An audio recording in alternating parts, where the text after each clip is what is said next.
हामी ठ्याक्कै भन्नु पर्दाखेरि अहिले सबभन्दा पछाडि छौँ के है। अनि हामीलाई लगभग स्टेजको एकदमै नजिकै जानलाई कति टाइम लाग्छ होला यहाँबाट है। स्टेज उहाँ छ, यहाँबाट त्यहाँ स्टेजमा जानलाई यो भिडमा 15-20 मिनट लागिहाल्छ। ट्राई गर्ने जाऊ कति टाइम लाग्छ है। स्टेजको एकदमै करिब यस्तो भिड छ है।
लागिसक्यो स्टेज नजिक छ एकदम गन्तव्यको नजिक।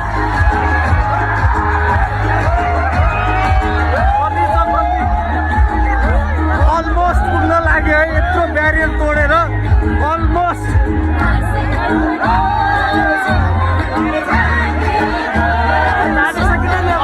अगाडि पुग्नु पर्यो के।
मिनट 11 सेकेन्डमा पुग्यो। 4 मिनट 11 सेकेन्डमा।